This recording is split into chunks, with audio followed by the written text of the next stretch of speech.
The candle sputters once, then dies. A curl of smoke slithers upward, dancing like a spirit in the still, breathless air. Somewhere in the far reaches of the castle, a door groans, shut a sound swallowed instantly by stone and silence. But here, in the cloistered room of the scriptorium, silence is not an absence, it is present.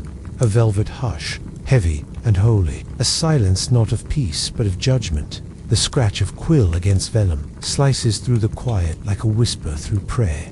Precise, patient, eternal. It is the only sound that dares linger here. She sits alone.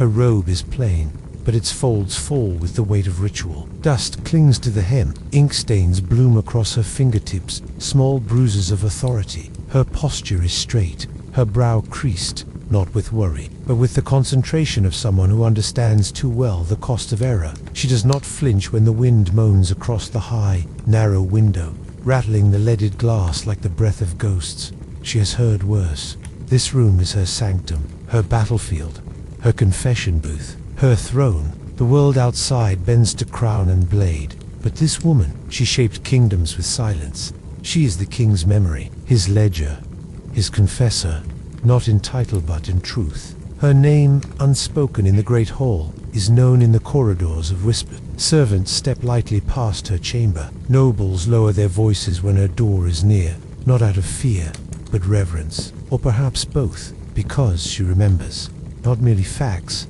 but truths, the kind that never make it into chronicles sung by poets or inscribed on the crumbling stone of monuments, the kind too dangerous to utter aloud. She knows the lie that bought a border, the betrayal masked as a marriage, the dagger exchanged in a brother's palm before a prince mysteriously fell ill. She recorded it all in code, in symbol, in silence. One word mislaid, and blood would spill. One line omitted, and debts would vanish into the smoke of burning records. And so, her hand is steady. The ink glistens wet before sinking into the skin of the vellum calfskin, once warm with breath, now bound into the cold service of memory. The language she writes in is layered, Latin, yes, but also shadow, silence, suggestion. It is not enough to say a lord owes filthy how he owes, why, and to whom it may be shifted like a chess piece moved in the dark. Outside, the castle pulses with noised soldiers sharpening blades, pages chasing gossip, cooks shouting into hearth smoke. But none of that touches her. The true weight of the realm rests in her hands, not on a throne of gold, but on a desk of oak, scarred with years of truths too heavy to speak. She pauses. The quill hovers above the page. Her eyes rise slow lights to the high window. Through it, the light is pale and trembling, like the sky has forgotten how to dawn. The wind presses against the glass, but cannot enter. Still, she feels it, not in cold, but in memory. She sees faces. A boyno older than 13 sent to squire for a lord who would never return from war. A woman wronged by a priest, silenced by gold, buried beneath a footnote. A friend once trusted, now vanished. His name carefully absent from every document save hers. They live in the margins, in the lines scratched out, in the ink faded not by time, but by careful intention. And now, the quill dips again. A name is written. It is a name that has not been spoken aloud in 2 winters. But here, with its return, the future shifts. A debt is called in, a loyalty tested. Somewhere, a lord will feel the chill of a past he thought buried. She leans back. The page is done. It looks harmless. No blood, no seals, just lines. But lines, when drawn by her hand, can build gallows or grant thrones. She knows this. She bears it, and yet there are nights she wonders what it would be to forget, to let the ink dry without consequence, to let history slip, unnamed, into silence. But such dreams are for others. She is the witness, the quiet oracle of this cold kingdom. Her back aches. Her candle has burned down to nothing. Still, she remains. The cold creeps in beneath the stone and into her bones, but she does not stir. There is one more name to add, one more thread to weave into the growing web. The world will see banners and treaties and heirs. She will see shadows behind them. Her work is not yet done, and far beneath the scriptorium, through the stone corridors and stairwells, into the vaults where the dead are not quite forgotten, whisper moves. It slips through cracks, between chains, through the cold air beneath the floorboards, A new secret is being born, and she does not yet know that soon her own name may be inked by another hand, that the next chapter of this realm may not be written by quill but by fire. Fade to black, the sound of a quill dropping, a door creaking open, and a cold wind rising. The forge sings in iron rhythm. Each strike of the blacksmith's hammer rings like a bell of war across the castle courtyard. Sparks fly, glowing embers in the grey. Morning air brief stars in a kingdom that has long forgotten how to wish, but it is not here. In the firelit clangor of muscle and metal, that true power takes shape. No. True power breathes where no one looks, beneath the cobbles, behind the walls, between the breaths of men who think themselves untouchable, deep within the castle's underbelly where light dies, and the air tastes of cold stone and ancient rotten. Other rhythm beats. Quieter, more dangerous. Footsteps. Soft, deliberate, unmarked by torchlight. A girl no older than 15 scrubs the soot-stained tiles of the lower kitchens. Her hands are cracked, raw from lye and cold water, but her ears, they listen. The way the cook's voice dips when the steward enters, the names muttered under breath, the sudden silence when a passing knight speaks too loudly of a planned journey eastward. She says nothing. Not yet. In the stables, a boy hums softly as he brushes down the sweat-slicked flank of a warhorse. His eyes, however, are not on the beast, but on the boots of the man beside him. Mud-stained, yes, but also dusted with grey ash from the eastern forest, a place the rider claimed never to have been. Elsewhere, a laundress pauses. She holds a tunic between frostbitten fingers. At first, it's just another noble's garment, until she sees the smear, a brown-red stain at the hemold, hidden beneath folds, missed by the careless eye, but not hers. These moments pass like smoke, forgotten by those who lived them, but not by him. He does not have a title carved into the castle's stone. He bears no sigil on his chest, no seat at the high table. His cloak is simple, his face often shadowed beneath its cowl, but his memory that is carved in iron. They call him nothing. They don't need to, because those who speak his name tend to disappear. The castle knows him in the same way. A mouse knows the owl by absence, by instinct, by fear. He is the spymaster, the spider in the stone. He walks where light falters, through passageways built for servants and ghosts. He passes unnoticed, not because he is unseen, but because he is ignored. A smudge on a wall, a shadow that never lingers, and yet he hears everything. A dropped coin, a shared glance, a silence that comes too soon after a question. His mind is a map stitched not in ink, but in whispers. He knows the castle not as rooms and halls, but as pressure points and pulse beats. He knows where secrets settle like dust, where envy, where ambition leaks out in sleep-muttered phrases. He knows which knight's hand shakes before a duel, which noblewoman hides letters beneath floorboards, which guard stands too close to the kitchen maid each morning. Nothing escapes him, because he has no need to watch. Others do it for him. Servants, stable boys, scullery girls. They are his web, unknowing, or sometimes not. A handful of copper, a promise of protection. A glance that says, I know who your father was, and I know what he did. These are his coins. Even silence can be bought, but loyalty, that is rarer. The castle believes it is ruled by its lord, by the man who stands on the high balcony, armored in gold and duty, who gives orders with the weight of generations behind him. But thrones are made of stone, and stone can crack. The spymaster does not rule in the open. He governs in absence, in choices not made, in letters never sent, in fears fed slowly, day by day. He smiles now thinly, not out of joy, but precision. A page boy reported something strange this morning. A noble's falcon released too early from the mews, flying west. A signal, a kitchen girl whispered of two knights arguing about debts owed and loyalties torn. And in the chapel, the candle by the third pillar was snuffed out last night. Accident, perhaps, or a warning. Each detail is meaningless alone. Together they shimmer, like threads catching light in a web stretched too tight.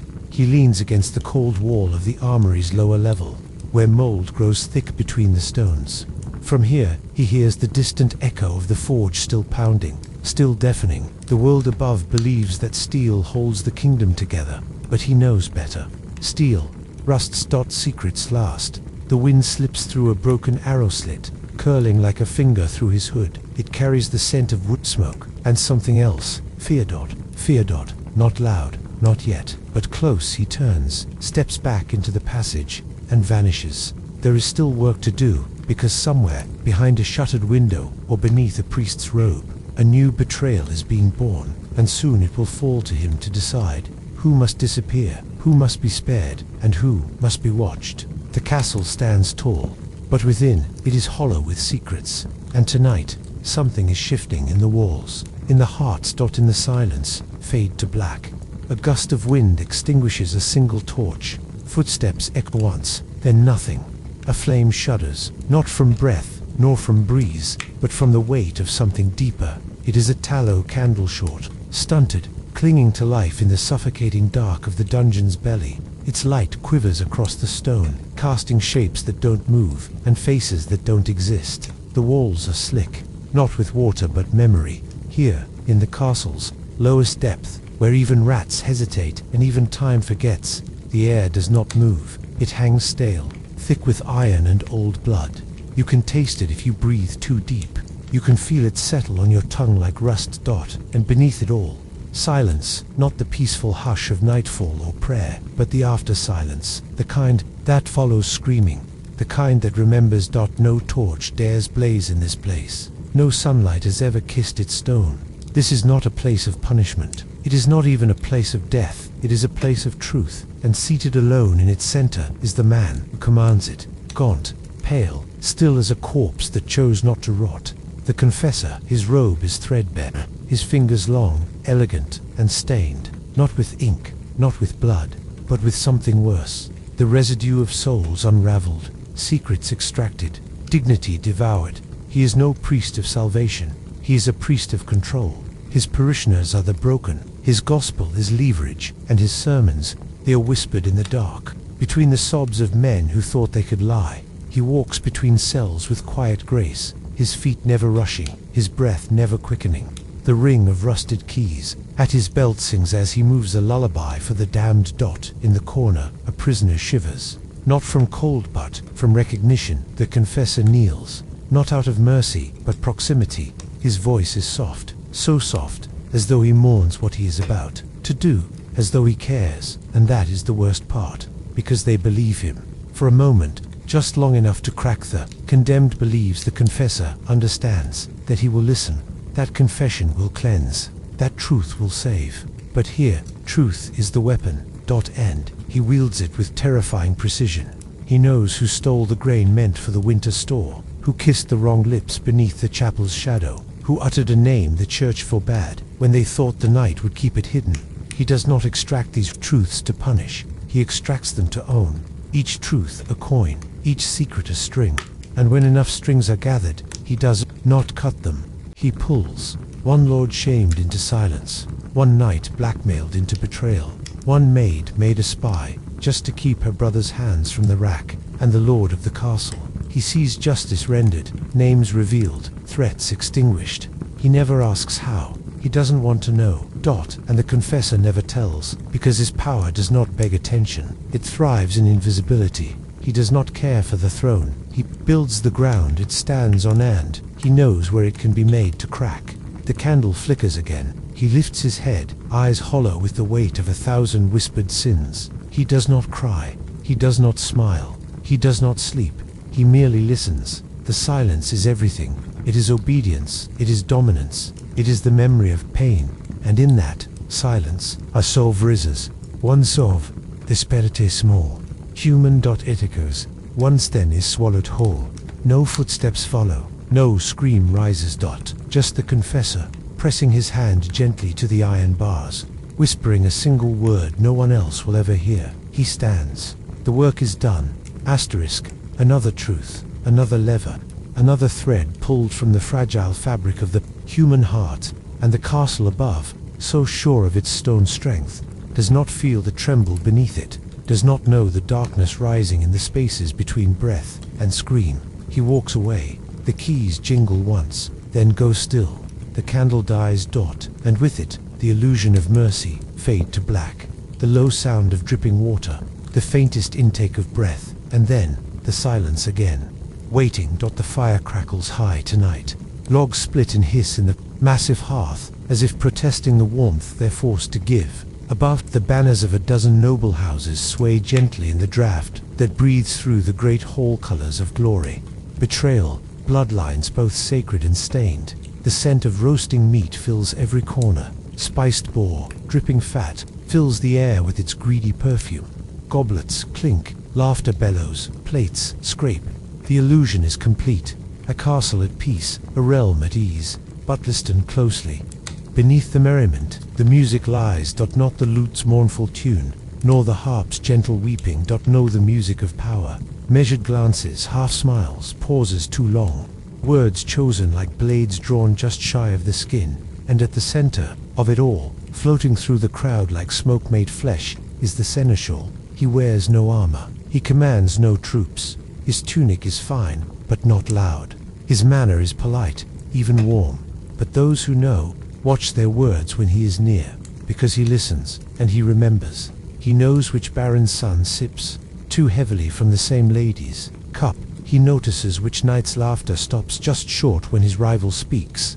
He catalogues every hand that grips its goblet too tightly, every toast that omits a name, every eye that darts toward the high table when it had remained lowered. His smile never fades, because this is his battlefield, the great hall, the feast, the dance, not of bodies but of intent, while the Lord sits beneath the crest of his ancestors. Toasting peace, the seneschal calculates chaos, not to unleash I-10 less needed, but to hold it, balance it, wield it. A whispered introduction between rival houses, a slight delay in seating the ambitious cousin of a neighboring duke, a note slipped to a lady-in-waiting, seemingly forgotten, yet bearing weight enough to tip a future marriage. These are his weapons. This is his war. He is the keeper of names, of debts unpaid, and loyalties that fray in the dark. He doesn't strike. He arranges. He doesn't command. He compels. And when things go wrong, when a lord falls, when an alliance breaks, when a scandal erupts over poisoned wine or forbidden love, it is never traced back to him, because he was merely doing his duty. And yet, none of it happens without his touch. The clatter of a trencher on stone briefly interrupts the symphony. Heads turn, laughter stutters. He moves before the silence deepens, reassuring, calming, shifting the moment.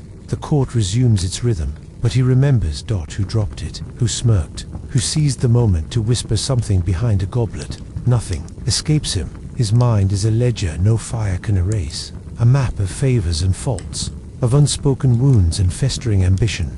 A nobleman once tried to cross him, forgot a promise, broke a silent accord. Months later, that same noble's heir married into a family of little power, little coin, and yet the union was sealed before he realized what had been lost. The seneschal never raised a voice. He never needed to. Now he sips wine not out of thirst, but ritual. His gaze sweeps the room like a painter choosing where to shade, where to sharpen. He sees the smiles that are too wide, the glances that linger too long, the silences pregnant with plots yet unborn. And above them all, the Lord smiles. He believes he rules by decree, but his decrees are shaped by counsel, and that counsel is shaped by whispers, by influence, by fear, by the seneschal. The true walls of this castle are not stone. They are human. Desire, shame, pride, grief, and he is their architect. The lute now plays softer. Its strings tremble with something old, something honest, melody of loss. But even music bends beneath this roof, because in this place, joy is never pure. It is laced with politics. Every cheer contains a warning, every embrace a blade not yet drawn. The feast continues. The meat is carved. The laughter echoes. But somewhere near the back of the hall, a man suddenly realizes he has been seated one place, too far from the high table. A minor error, a subtle shift, but he knows what it means. The seneschal watches. He raises his goblet once more, to no one in particular. The dance continues. Fade to black. A goblet placed quietly down. The last note of the lute lingers, then silence, before a door creaks open somewhere in the distance. The wind bites cruelly at the battlements. It howls not in fury, but in warning, carrying with it the calls of distant ravens and the scent of smoke from villages burning just beyond the tree line. Men above grip their spears, eyes squinting into the dusk. The castle stands tall, proud, indomitable, but the wind slips past. past the guards, past the arrow slits, down into the hollow belly of stone. There, where no banners fly, no horns call, and no glory lingers, steam rises from the washhouse in slow, curling clouds. It mingles with the wind, forming ghostly tendrils that vanish before they can be seen. And in that place, half forgotten by the lords who stride above, a woman works. Her hands are red from cold and lie, cracked like old leather. Her apron, stiff with salt from days of endless scrubbing. Her back aches, but her gaze remains sharp, focused, unblinking. She is the laundress, and in her silence is power. The rhythm of her world is water and stone. The slap of wet cloth against flagstone echoes like a drumbeat beneath the courtly music. Above it is a sound no one listens to, which is why it hears everything. She does not speak of what she sees, but she sees it all. The knight's tunic, soaked not only in blood, but in shame, torn at the sleeve, a tear only battle or betrayal could leave. The shift of the noblewoman, embroidered with initials not her husband's, stitched in haste and tucked away, as if the linen itself could be shamed. The tiny jerkin, worn too thin, patched at the nisavadance of a child long ignored. She reads these things in thread and stain, in dye and damage. Her hands do not simply cleanse, they witness. She knows which noble weeps each night, for she sees the tear-soaked handkerchiefs, washed again and again until they fray at the edge like wounded wings. She knows who is with child, weeks before. The midwife does. The changes are subtle, but cloth speaks in ways that bodies cannot. Even grief has a scent. She knows it, and she folds it carefully into linen. No one hides from her, not truly, because every soul must shed their outer layer. Every man, woman, and child must be undressed, and what is cast off, she gathers. Secrets cling to sweat, lies bleed into fabric, and she wrings them dry. They think her simple, they call her just the washerwoman. They pass her in halls, with not so much as a nod, but she walks through chambers no knight may enter. She touches what the lady keeps closest to her skin. She scrubs the blood that lingers long after the sword is sheathed. She is invisible, and in that invisibility, she is free. The lines stretch wide across the castle's inner yard, clothes snapping in the winter wind like wounded banners. Shirts, cloaks shift, each swaying like a soul suspended, not yet judged. She moves between them, humming a tune older than any book in the scriptorium. A lullaby for the forgotten, a hymn for the stains that will not come out. Today, she finds a ribbon's violet hidden deep in a nobleman's cloak, not his wife's color, not his daughter's. Yesterday, it was a torn corner of parchment, tucked inside a servant's apron, ink blurred by water, but the seal, unmistakable. She says nothing, she folds, she hangs, she watches. The Lord believes he is shielded by stone, his secrets locked behind oaths and iron gates, but she knows better. She knows that secrets, like linen, must be aired, and here, in the washhouse, they are laid bare, each dab beneath the eyes of a woman who no longer hopes, no longer fears, no longer needs to be seen to see that the sun hangs low, now a pale disk smeared behind grey cloud. Its rays stretch across the courtyard, casting long shadows through the dancing garments. The laundry sways like ghosts, whispering stories only she can hear. She wipes her hands on her apron. Another truth rinsed clean, another tale folded away, and tomorrow there will be more, because no matter how high the walls rise, how many swords stand at the ready, the fabric of the castle is fragile, and she is the one who mends it, or lets it unravel, fade to black. A cloth flaps once in the wind, the sound of distant thunder, and beneath it, the low hum of the laundress, never stopping. Beneath the stone, beneath the chambers of laughter, of feast, of fear, deeper still, where sunlight is but a memory and warmth never lingers, the castle breathes slowly, quietly, and he is there to hear it. The scent of damp earth curls through these forgotten halls, mingling with dust and the cold breath of centuries. Stone arches weep with condensation. Moss crawls along the walls like time reclaiming its due. This is the underworld of the fortress, the veins, the marrow. And within it walks the last man who remembers where every passage leads, and where every door was meant to stay shut. The master of the keys. He carries no torch, he needs none. His feet know the cracks in the floor. His hand knows which stones to touch, which not to disturb. His belt sags under the weight of 100 keys each, one iron, each one worn, each one whispering. They jingle softly with his steps, a metallic song of memory. And memory is his dominion, not the kind found in books, not the kind sung in halls, but the memory of the castle itself, of what lies behind each sealed chamber, of what was buried, not only in stone, but in silence. He does not speak often.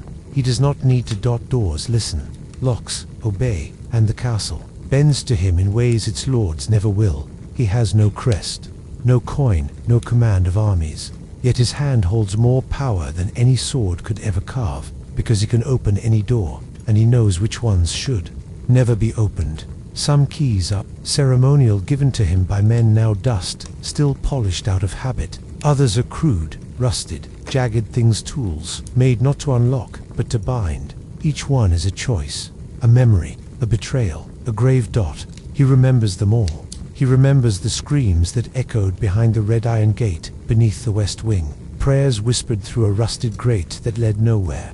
The time the great hall above shook not from storm, but from something sealed too long, finally stirring. He was there. He always is. When wars are lost and castles burn, he remains. When new banners rise above the keep, he is already waiting, keys in hand, ready to offer passage or protection, because the castle is not only stone, it is history layered upon history. Doors built over doors, traps set in fear, corridors constructed not to guide but to deceive, and he knows them all. Tonight, the rain whispers beyond a narrow vent, carried in on a wind that smells of fire and fear. Distant battle, perhaps, or something worse. He stops, listens, not to the storm, but to the bones of the castle. Something has shifted. Stone flexes like old muscle, a groan from beneath the main tower. Subtle, but there. He touches the wall. Cold, alive. The key he chooses is thick and blackened with age. It hasn't been turned in 2 lifetimes, yet his fingers find it as though it were yesterday. He moves toward the door hidden behind the armory's inner wall, a door with no name, no lock visible to the unknowing. But he knows. The lock resists, then yields. The pound blow, final, terrible. A breath escapes the dark. He steps aside, not out of fear, out of respect, because some doors are not meant to be opened, and some are not meant to stay closed. The master of the keys turns his back not in ignorance, but in understanding. The choice was never his to begin with, only the turning of the key. The castle will tell the next part of the story, and he will listen. Fade to black, a door creaks open, the jingle of a key falling, and the slow, deep rumble of stone shifting. The candle sputters, its wax clings stubbornly to the iron sconce, dripping in slow tears onto the cold chapel floor. Shadows quiver across the stone, not from movement, but from memory. This is not a place of triumph, it is a place of truth, and nothing weighs more heavily than that. Here, beneath vaulted ceilings and time-worn saints, the very heart of the castle kneels, sometimes in guilt, sometimes in fear, always in need. The chapel is small, no grand cathedral, just a private, sacred space carved into the inner sanctum of the keep. Old incense lingers in the walls. It scent frankincense, myrrh. Something darker has soaked into the stone. With it comes the scent of something else, the acrid breath of secrets. Sins confessed, prayers pleaded, judgments handed down without ever leaving the lips of the one who holds them all. And she is here, the confessor, a woman veiled not by cloth, but by the stillness of her presence. She is always watching, even when her eyes are lowered. She speaks rarely, listens always.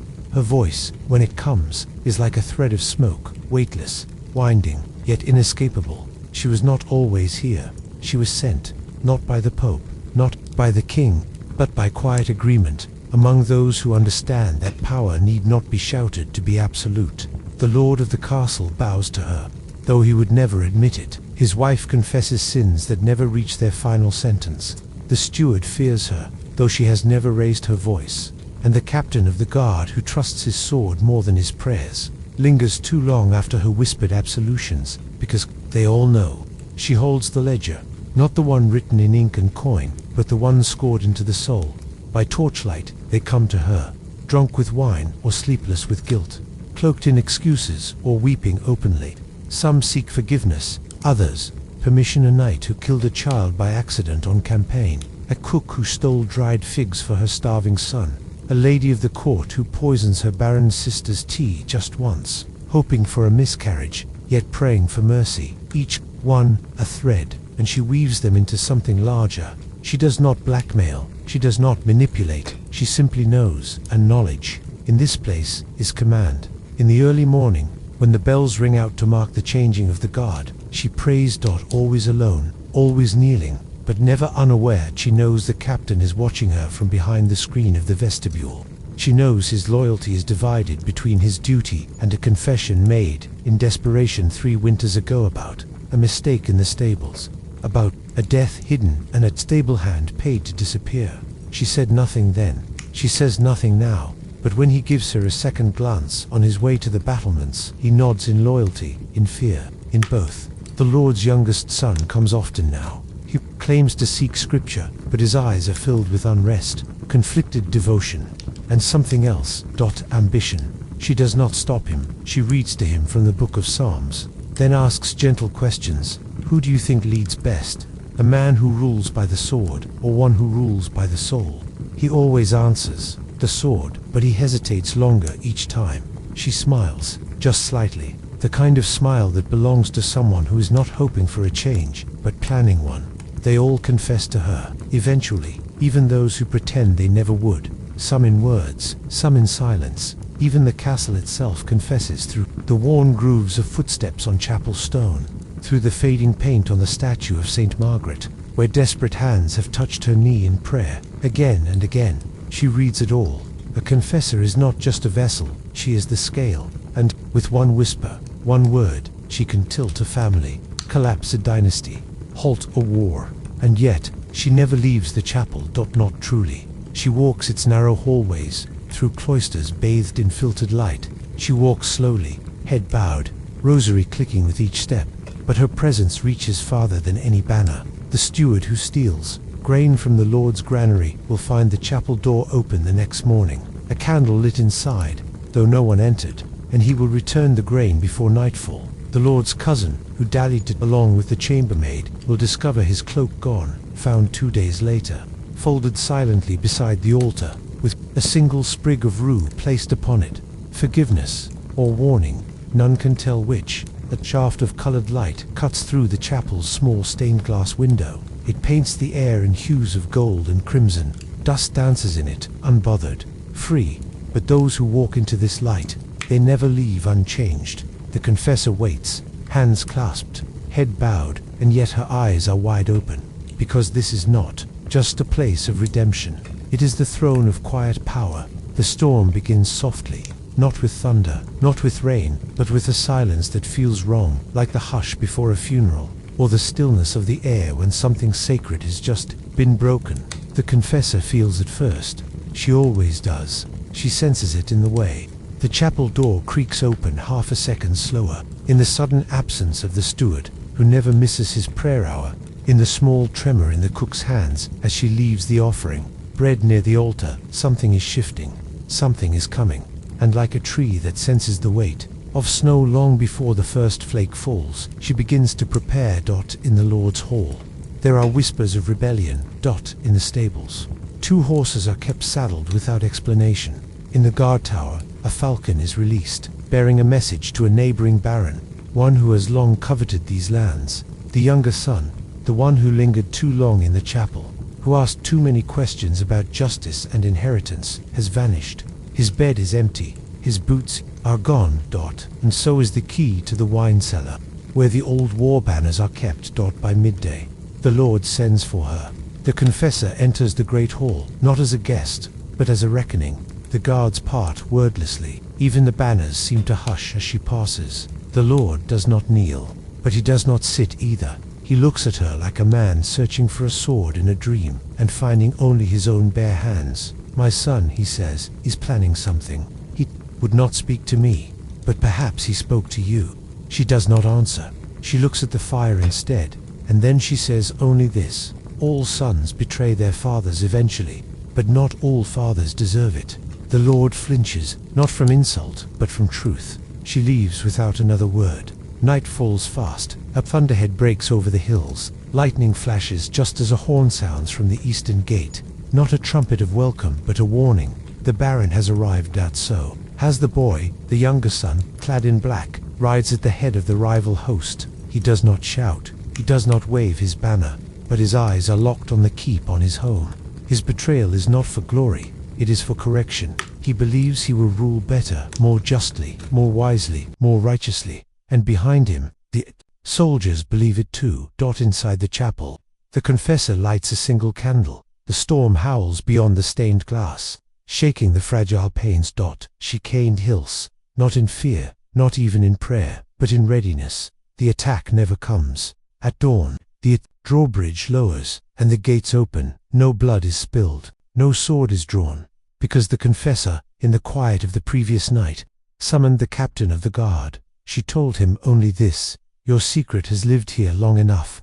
It will survive you, if need be, but you must choose loyalty to silence or loyalty to justice. And he understood. He opened the gates. The Lord is escorted to the chapel, not as a prisoner, but as a penitent. He kneels at the foot of the altar. His voice is hoarse, shaken. He does not ask for absolution, he asks for memory. Do you remember what I did? He whispers. And she replies, yes. Will you speak it? No. He bows his head, because he understands now that her power was never in what she said, but in what she chose not to say. The power to know, and to wait. And sometimes, to forgive. The younger son is crowned 2 weeks later in the great hall, not with fanfare, but with quiet. His first act is to call for a day of reflection. No feasts, no games, no executions, only silence and prayer. The confessor is not in the hall. She remains in the chapel. Dust floats in golden light. The incense clings once again. She touches the rosary beads on her lap, each one worn smooth with years, and she smiles, not in triumph, but in fulfillment. The castle has changed, but the chapel remains, because long after the banners fall, after the swords rust and the line of kings forgets its own beginning, there will still be secrets, still be souls, and always a confessor to keep them.